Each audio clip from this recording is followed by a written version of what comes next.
elaborate a little bit on the historical background of the Gaelic culture in Antigonish County? Well, I suppose I should put it in perspective that our first ethnic groups in Antigonish were not Highland Scots. Mm-hmm. Really, the French Acadians were the first ethnic group in Antigonish County, and they settled at Pomquet and a little later on at Tracadie and Harborbushy. Mm-hmm. But the settlements at Pomquet can be traced to the early 1770s. Now, following that was the settlement by Hurley-High at Antigonish Harbour, which was this was you might say, a military group mm-hmm. that settled here in 1784 under Timothy Hurley-High, Lieutenant Colonel Hurley-High. Now, 1784 is said to be the date in which John Bangillis, who was supposed to be the first permanent settler of Highland extraction within the boundaries of present-day Antigonish, and he settled in Arisag in supposedly in 1784. And he was followed by a sprinkling of other settlers in the next few years. But the Scotch didn't come here in large numbers here until the early 1790s, and then in 1800 and 1801. I should be safe and say just 1801 in the years that followed. Mm-hmm. Now, also coming in that period of time were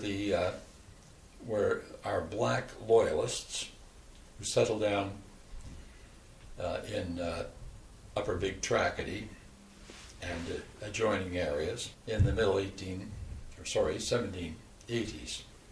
Actually, it's forgotten that at one time England, Antigonish, mostly through the settlers of Antigonish Harbour, was a loyalist community.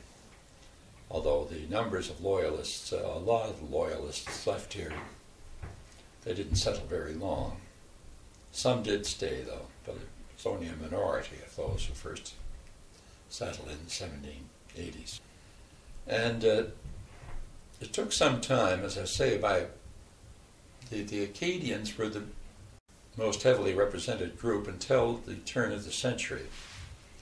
There were a fair number of Scotch along the shore, that is, from McArrisbrook or Arisag all through to Livingston's Cove and Malignant Cove, and around Ballantyne's Cove, and down to Lakevale. There were a fair number of Highland Scots at that time, and virtually all of them Gaelic speaking.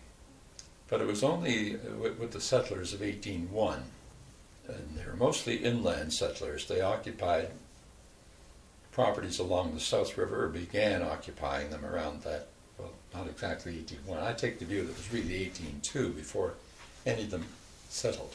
Mm-hmm. They came to Pictou in 1801, but it would have been almost suicidal for them to try to settle along those areas without having crops in the field and all that. So probably 1802 before the settlers came to St. Andrew's Parish, and the same with St. Joseph's Parish. And from that point on, the Scotch were in the majority that time or a little later. And certainly by 1810, the Scotch were, the Highland Gaelic-speaking Scotch were the majority. Now, the Scotch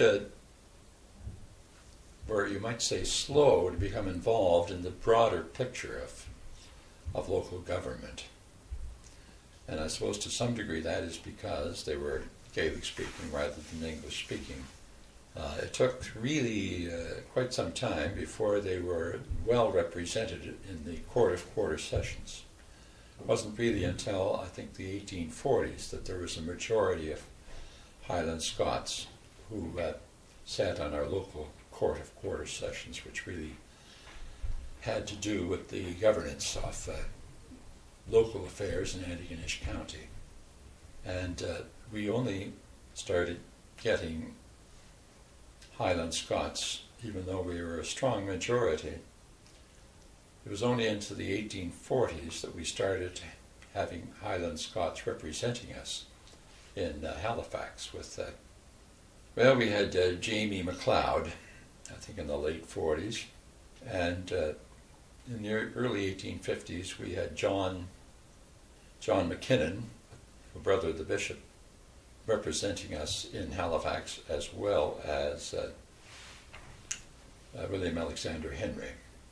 And probably wasn't even until the time of the Confederation elections that we had two Highland Scots. This was a dual riding, in all of its early years, like most ridings in Nova Scotia.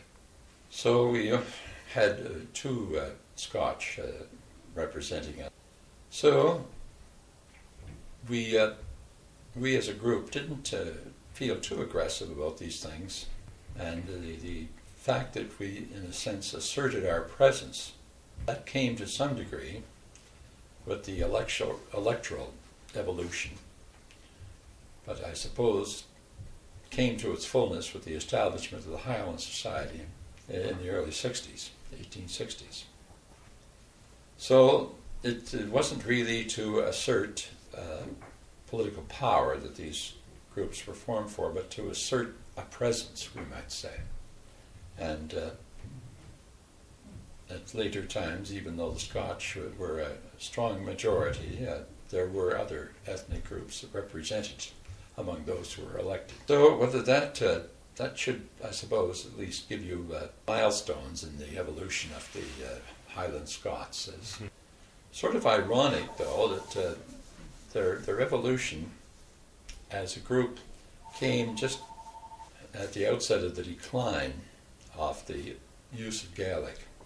I suppose the use of Gaelic might have declined maybe even as early as the 1830s and 1840s, but in the rural areas there were Gaelic speakers, and the majority were Gaelic speaking. It was very rare that you'd run into a Highland Scottish family by name that didn't use the Gaelic.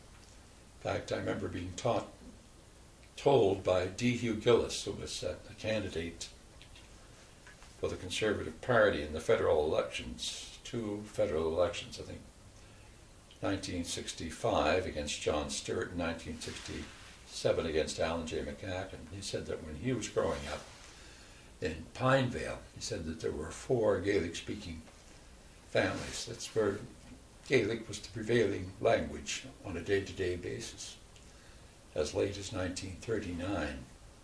So that the use of the Gaelic, I suppose, is a sad fact, but it does mark, I suppose, the decline of the old Scottish civilization here in Antigonish, and we adopted what we might call a new Scottish civilization, one which had to get along without the use of Gaelic as a day-to-day language. My mother was quite prevalent. She was quite able in her Gaelic. She was born in the Ohio, and she had to make quite an adjustment when she went to Detroit to take up nursing. And when she came back from that, she had forgotten most of her Gaelic, but she could understand Gaelic conversations. And the habit of using a few Gaelic phrases at the outset of any meeting, Kimera How and all that still prevails up till today, at least with the older people in our community. Not on a consistent basis, but now and again. However, we're happy to see that there are a lot of children being christened by Gaelic names. The Collins and Laughlins and Malcolms. And on the girls' side, you see the increasing use of the term Bria, which of course is Gaelic for beautiful, and I don't think there's any girl that has any resistance to being called beautiful, even if it's in a less used language. But we see that, I'd say, increasing in many areas of the province. So it's still an area where there is at least the expression of our Highland culture.